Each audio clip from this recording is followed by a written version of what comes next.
There must be a language that doesn't depend on words, the boy thought. I've already had that experience with my sheep, and now it's happening with people. He was learning a lot of new things. Some of them were things that he had already experienced and weren't really new, but that he had never perceived before. And he hadn't perceived them because he had become accustomed to them. He realized, if I can learn to understand this language without words, I can learn to understand the world. Relaxed and unhurried, he resolved that he would walk through the narrow streets of Tangier. Only in that way would he be able to read the omens. He knew it would require a lot of patience, but shepherds know all about patience. Once again he saw that, in that strange land, he was applying the same lessons he had learned with his sheep. All things are one, the old man had said. The crystal merchant awoke with the day and felt the same anxiety that he felt every morning.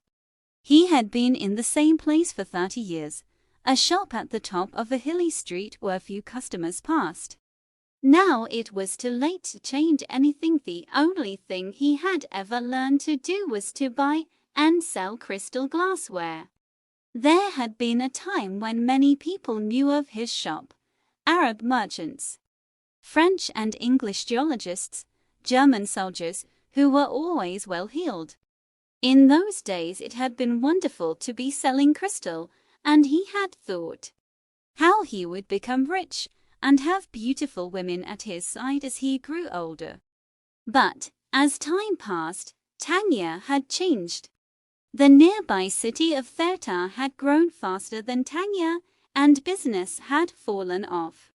Neighbors moved away and there remained only a few small shops on the hill. And no one was going to climb the hill just to browse through a few small shops. But the crystal merchant had no choice.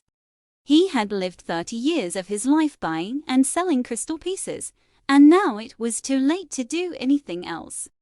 He spent the entire morning observing the infrequent comings and goings in the street. He had done this for years, and knew the schedule of everyone who passed.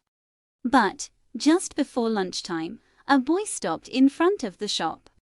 He was dressed normally, but the practiced eyes of the crystal merchant could see that the boy had no money to spend. Nevertheless, the merchant decided to delay his lunch for a few minutes until the boy moved on. A card hanging in the doorway announced that several languages were spoken in the shop. The boy saw a man appear behind the counter. "I can clean up those glasses in the window, if you want," said the boy.